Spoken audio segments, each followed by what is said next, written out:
Oh, I forgot earrings. Damn it. Hello, everyone. I'm Honey Prakash. Oda Prakash Organics. We're going to talk about unrefined oils today. How are you all? I know I've covered this topic multiple times, but followers are constantly changing, and this is like the basis of my whole line, right? The whole unrefined oils. Other skincare companies don't work with unrefined oils. They can't control it. So that's what we're going to talk about today. It's telling you guys, can this little note go away? Fantastic. Okay. So today we're going to talk about unrefined oils versus refined oils. And the whole entire basis of my skin oil line is based on this premise. Refined oil versus unrefined oils is basically like taking like fresh squeezed juice and using it as skincare versus basically like making like a concentrate or whatnot and like reconstituting it and adding it to your face. They're just completely different. The unrefined oils are more alive. They are intensely, what's the best way to explain it? They are densely, have so much nutrients in them. They're very nutrient dense. That's the word I'm looking for. Very, very nutrient dense. What a lot of skincare companies will do is they take a base, which is almost always a petroleum, an acrylate, a plastic, whatever it is. They take a base because they completely purify it and then they add things to it so then they can control the outcomes more. They can control the texture. They can control the consistency. They can control the smell. They can control the color. Whereas with unrefined oils, because they are just, that's what they look like, that's what they smell like, a lot of companies choose not to work with them. But you're not having to add anything back in. They're absolutely perfect and whole the way they are. I have never had my oils tested, but based on my research, and I keep trying to find documents where I can get the exact breakdown of like what the different constituents and antioxidants and stuff are in every single oil profile. Haven't been able to find it on all of them.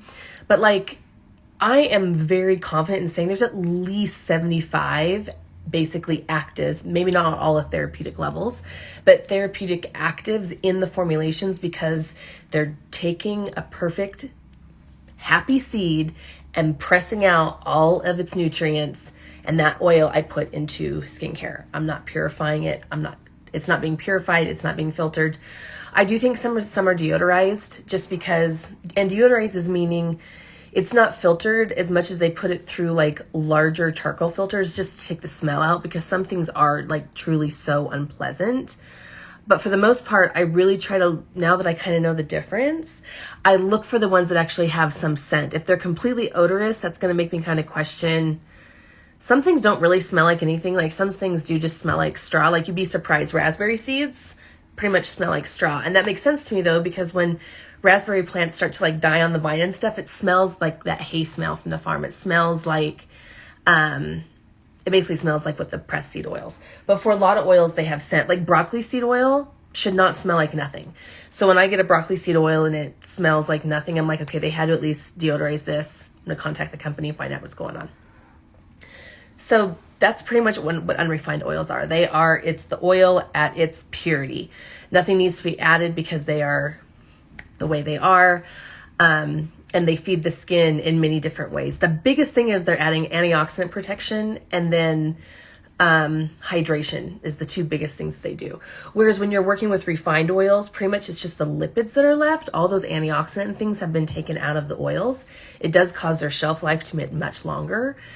That's what the difference is between like virgin coconut oil and MCT oil. When you see MCT oil, medium chain triglyceride, and it's this clear liquidy oil, that is because it's been refined. They've taken out the solids, they've taken out the antioxidants, they've taken all the goodness and extracted it, and now they're just left with the lipids.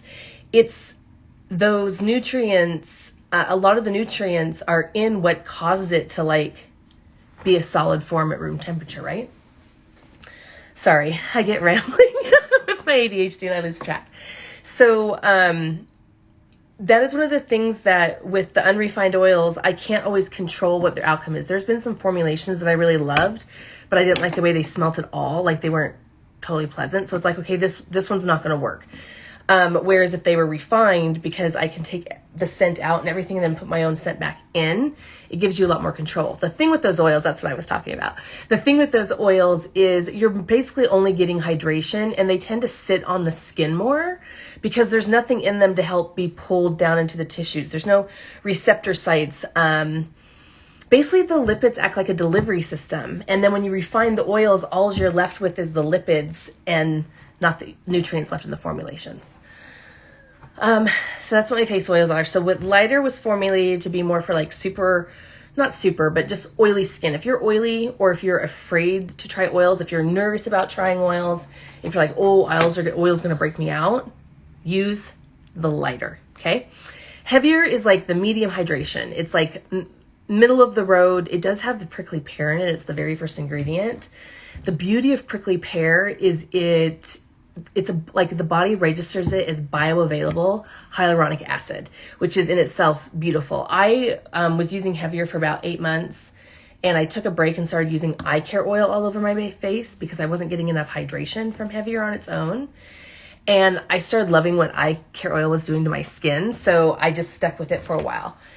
But then after some time, I went back to like trying heavier, and with a couple days, I was like, my skin missed this. My skin missed that prickly pear. So now I absolutely try to do the balance of the both.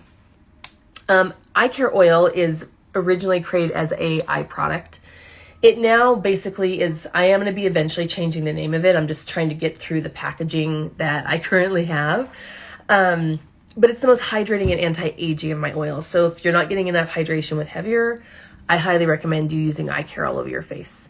I did have somebody ask me the other day, they're like, one of the questions from the question stickers for the live. She's like, eye care makes my skin peel, like, or flake. Like the heavier doesn't, but the eye care does. And so we're trying to, are you allergic to anything to formulation? No. Now I'm wondering if it's irritating to her. She's probably going to say, I don't know what she's going to say yet. But what happens is when the oils are unrefined, most people have no issues with them, but there is a higher chance that you might have a sensitivity to something in one of the unrefined oils than you would in the refined version, because the refined version is removing out what you could be like sensitive or allergic to. So there could be something in the 4 oils that are in eye care that our skin doesn't like. And one of the ways the skin can respond and, ooh, I don't really like this, is it can get flaky. And so then what you have to determine is like, okay, is this a buildup of dead skin and like it's just releasing and it's okay? Or does this seem more like my skin is trying to like push this ingredient on my face? Kind of like how like when you do nail polish or shellac nails, I know for me, after like the second or third time, my nails will start peeling and lifting really bad because my nails are like, get this crap off them. I don't like it. Just go back to natural nails. Leave me alone. I don't like this plastic crap. Your skin can kind of do the same thing. And because the oils are unrefined, they're super nutrient dense. There can be something in there that your particular system may not like. I don't hear it often. It is uncommon, but every now and then I do. Like there's somebody I know that they break out from lighter. Even though lighter is the oil that like 100% definitely won't break you out, it seems. She's like, no, that one breaks me out. So I'm like, okay, I accept that feedback.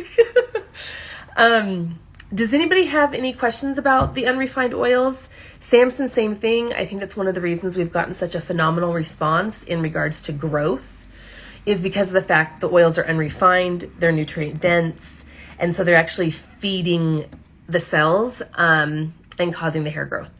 One of the things that's a huge pet peeve of mine, but it's just how the industry works, is products, when they do the studies, so they've done a lot of studies on these different oils. The research is done with unrefined oils when they're in their whole state, like in the form that I use them. Then companies will make those claims, even though the product that they're manufacturing and selling is the refined version of it. So that is why they can get away with these like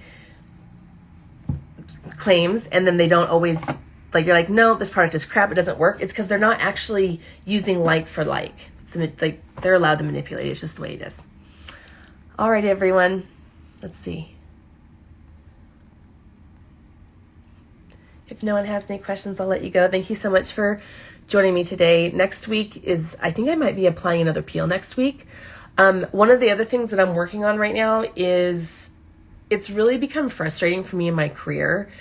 that skincare is getting so expensive. It's becoming more of a thing for people who it's more of an elite thing. It's not, skincare is getting expensive.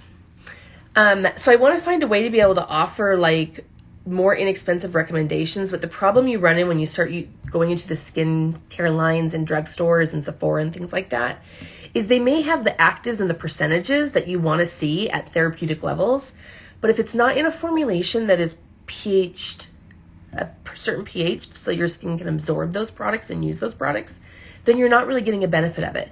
Like if you're a 2% salicylic acid product, but you're in like a neutral pH, you're not going to get the benefits of that salicylic acid. So I'm on like a journey right now. I'm branching out. I'm having to actually use products that are not as green and they're just more clean, which is hard for me because I'm not a fan of the petroleum ingredients.